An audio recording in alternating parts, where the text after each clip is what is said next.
At 6:30, US President Trump says he didn't want the Mayor of London at this week's state banquet at Windsor. The Mayor says he didn't even expect to go. That there is a violence problem in London whilst flying back to the US is wild. It can happen a lot in London. I do agree with him on that. It's a lot worse than it used to be. Well, a source close to the Mayor says Trump's politics is one of fear and division, and it includes talking down our capital city. Also on the programme, Oxford Street goes car-free on Sunday, but some say if you pedestrianise the road for good, it'll be catastrophic. London Fashion Week is back, and it's striving to regain its position as the jewel in the fashion crown. And it's so nice that they've honoured Freddie in this way. Yeah, stars gather in West London at a special garden designed in honour of Queen singer Freddie Mercury. London had its highest number of wildfires since the extreme heat of 2022, according to the London Fire Brigade. Already it's attended more than double the total number of wildfires for the whole of 2023. The number is currently 117.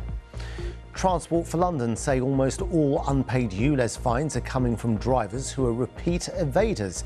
TfL say they're stepping up their enforcement, and it's working with government to tighten measures and encourage drivers to use payment plans to avoid fines.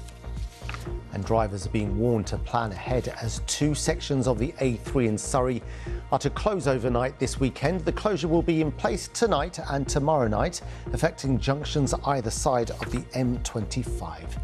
And there are more stories on your local BBC News websites and, of course, on the BBC News app as well. A man who killed a woman from Kent in a speedboat crash has been sent back to prison after he was released from serving half his 6-year sentence. 24-year-old Charlotte Brown from Dartford was fatally thrown from Jack Shepherd's boat on the River Thames in December 2015. The prison service said Shepherd had breached his licence conditions after more than a year since his release, but did not reveal how. The Smartphone Free Childhood campaign has received the backing of Brighton and Hove City Council. The authority has recently written to parents expressing its concern about the impact of smartphones on children's development. It's asking parents to pledge not to give them to children until they're at least 14. Many schools across the South East have already restricted pupils' access to phones during the school day, including at the John Wallace Academy in Kent. We found in our school, when we gave children a break from their smartphones just for the 7 hours of the day they're in school, children prefer it this way. They prefer having that human contact. They want to be playing games. If you speak to children, very few of them say that they enjoy spending hours locked in a room, doom scrolling. A council in Surrey has been told it must make fundamental changes to its housing service or risk enforcement action.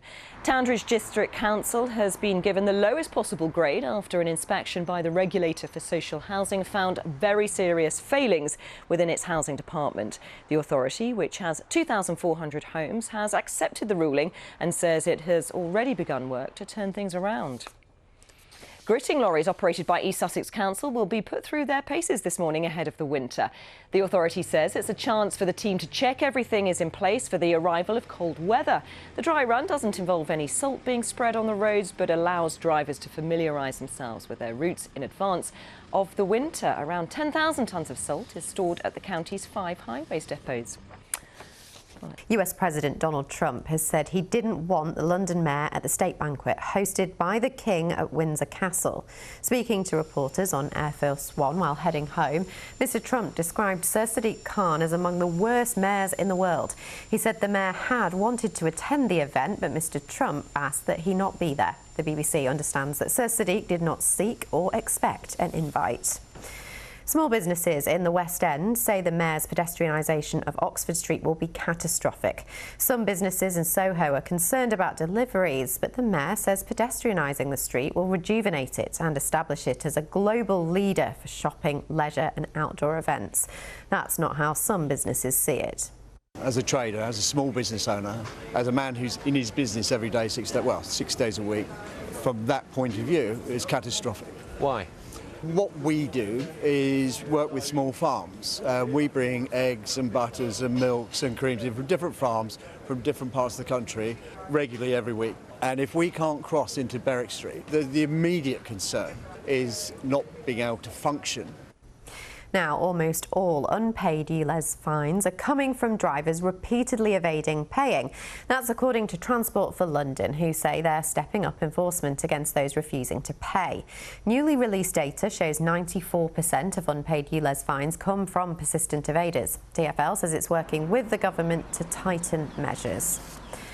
Now, Covent Garden and Carnaby Street have announced the dates of this year's Christmas lights switch on. Carnaby Street will unveil its lights on Thursday the 6th of November, that's in 7 weeks' time, and Covent Garden will switch its lights on the 12th of November.